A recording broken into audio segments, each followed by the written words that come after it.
বর্তমানে চলমান কচুক্ষেতি নাটক যেটা, সেই নাটকে যেরকম সব পুলিশের দোষ, বাকি বাহিনীর কোনো দোষ নাই, তিন বাহিনীর কেউ ডিজিএফআই ডেপুটেশনে ছিল না, র্যাবে ছিল না, বিজিবিতে ছিল না, এমনকি 5ই আগস্টের আগে তিন বাহিনীর যে এক বাহিনীর আমরা লাইভ ফায়ারিং দেখলাম, সেটাও বলে ব্ল্যাঙ্ক ফায়ারিং ছিল। আরও হ্যান ত্যান কত গুজব রটিয়ে সেটাকে ধামাচাপা দেওয়ার চেষ্টা করছে। দেখেন,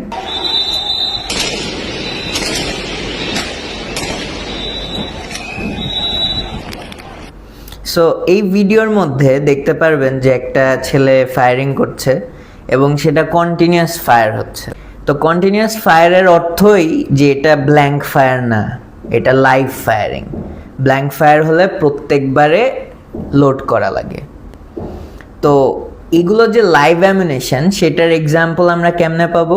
এই যে একটা সৈনিক ভিডিও দিয়েছিলেন যে তাদের হাতে এই ধরনের একটা ম্যাগাজিন তুলে দিয়েছে এবং ম্যাগাজিনের শেল বা আপনার অ্যামুনিশন বের করে সে দেখাচ্ছিল। দেখেন,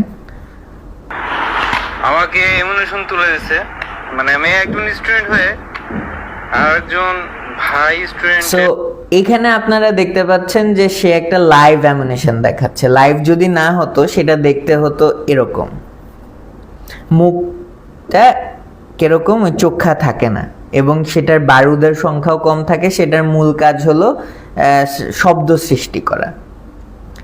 তো বাংলাদেশের বাইরে বিভিন্ন দেশে ব্ল্যাঙ্ক ফায়ারের ক্ষেত্রেও কন্টিনিউয়াস ফায়ার করা যায়, বাট সেটার ক্ষেত্রে ব্ল্যাঙ্ক ফায়ারিং অ্যাডাপ্টার ব্যবহার করা হয়। এটাকে বলে বিএফএ। সেটা হলো যে ফায়ার করে, ওই যে ওই ছেলেটা যে অস্ত্র ব্যবহার করছিল সেটার মাথায় দেখতেন যে চারকোনা অথবা এরকম এক্সট্রা একটা লাইন দেওয়া মেটাল লাগানো, এবং সেটা কিন্তু এই ক্ষেত্রে ব্যবহার করা হয় নাই এবং আমাদের দেশে ব্যবহার করা হয় না। আমি জানা মতে দেখি নাই, আমার কোনো ট্রেনিংয়েও এটা ব্যবহার করা হয় নাই। সো এইখানে যেই ফায়ারটা করা হচ্ছে এগুলো হলো লাইভ অ্যামুনিশন ফায়ার করছে এবং এই জন্য সে একটা রিলোডে প্রায় 5 থেকে 7টা ফায়ার করতে পেরেছে। এটাই আর কি প্রমাণ যে আমরা এখন পর্যন্ত এই ধরনের অনেক কর্মকাণ্ডের কোনো জবাব পাইনি। এবং একটা জিনিস চিন্তা করেন তো, ধরেন 5ই আগস্টে সেনাবাহিনীর প্রধান এসে নতুন ডিফেন্সের জাতির পিতা হয়ে গিয়েছে, ভালো, সে খুব ভালো ডিসিশন নিয়েছে, চাপে পড়ে হোক যাই হোক, তার ডিসিশনের জন্য আরও অনেক মানুষ মারা যায়নি। বাট আমার কথা হলো, এরপরে সে কি একবারও ক্ষমা চেয়েছে এই সব বিষয়ের জন্য, যে এই ধরনের জিনিস আমার আন্ডারে হয়েছে, আমি সেটার জন্য দুঃখিত?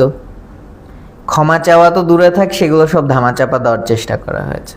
এই যে 5ই আগস্টের আগে যা যা হয়েছে আমরা সব ভুলে যাব এই 5ই আগস্টের পরের কারণে? আচ্ছা, ভুলতেও রাজি আছি, কিন্তু এই যে যেগুলো হয়ে গিয়েছে সেগুলো তো অ্যাটলিস্ট স্বীকারোক্তি দিতে হবে যে না, আচ্ছা হয়েছিল, ভুল হয়ে গিয়েছে, এটাই কথা।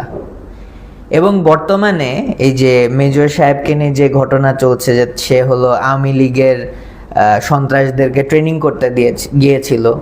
তা আমার প্রশ্ন হলো, এতগুলো গোয়েন্দা বাহিনী, এতজন ব্যক্তি, এত জায়গায় নিয়োজিত, তার কমান্ডিং লেভেল, 195টা দিন একটা ব্যক্তি ছিল না, সেটা কোনো গোয়েন্দা জানে না? এত কিছুর পরেও চিফ জানেন না, ইন্টেলিজেন্স বাহিনীরাও জানে না, তারা এখন তৎপর হয়ে খোঁজার চেষ্টা করছে কি হচ্ছিল। এগুলো আসলে মানে হাস্যকর, জোকস। যাই হোক, দেখা যাক কি হয়।